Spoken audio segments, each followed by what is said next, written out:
আসসালামু আলাইকুম ওয়া রাহমাতুল্লাহি ওয়া বারাকাতুহু ওয়া মাগফিরাহ। সম্মানিত ভিউয়ার্স, আপনারা দেশে প্রবাসে যারা যেখান থেকে আমার আজকের ভিডিও দেখতেছেন সকলকে জানাচ্ছি প্রাণঢালা অভিনন্দন ও শুভেচ্ছা।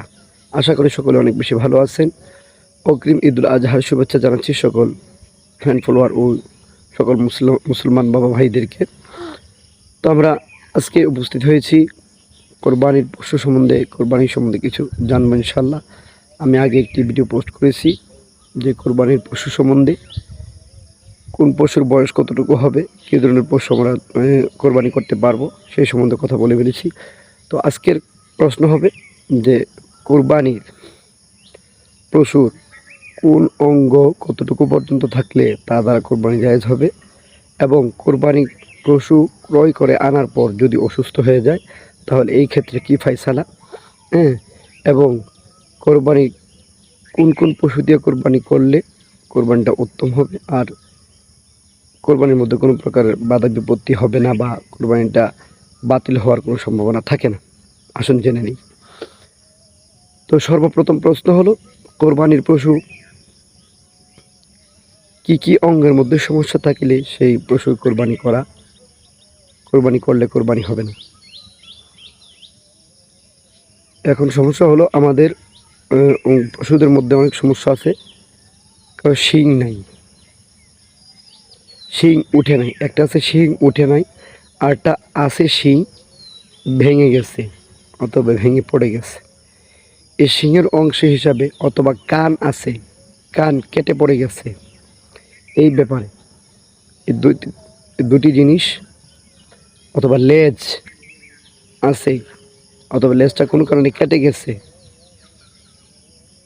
এবার এই ব্যাপারে মত হলো, শিং যদি থেকে থাকে, শিং যদি না উঠে, সে যদি প্রাপ্তবয়স্কর হয় তথা গরুর ব্যাপারে 2 বছর পূর্ণ হতে হবে, ছাগল, দুম্বা, ভেড়া এর ব্যাপারে 1 বছর পূর্ণ হতে হবে। আর উটের তো কোনো শিং নেই, উটটা পরিপূর্ণ 5 বছর বয়সে হইতে হবে। শিং যদি না ওঠে প্রাপ্তবয়স্ক হলে তাকে দ্বারা কোরবানি চলবে। আর যদি শিং থেকে তাকে ভেঙে যায়, এর 3 ভাগের 2 ভাগ থেকে যায়, 1 ভাগ ভেঙে যায়, তাতে কোনো সমস্যা নাই, ওই পশু দ্বারাও কোরবানি চলবে।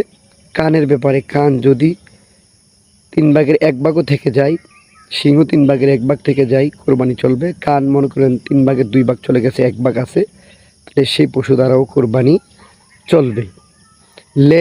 লেজেরও 3 ভাগের 2 ভাগ চলে গেছে, 1 ভাগ আছে, তাহলে তাই ওই পশু দ্বারাও কোরবানি চলবে। এবার আসুন, এই পশুদের মধ্যে কোন কোন পশু দ্বারা কোরবানি করা সবচেয়ে উত্তম। ষাঁড় পশু দ্বারাও, ষাঁড় গরু দিয়েও কোরবানি করা যাবে এবং গাভী দ্বারাও কোরবানি করা যাবে, তাতে কোনো প্রকারের কোনো বাধা বিপত্তি নেই। তবে অনেকে আছে, আমরা আবাল যেটাকে বলি, যেটাকে খতনা করানো হয়, সেই আবাল দিয়ে কোরবানি জায়েজ আছে কিনা, 100বার জায়েজ আছে। কেননা আল্লাহ রসুল সাল্লাল্লাহু আলাইহি ওয়াসাল্লাম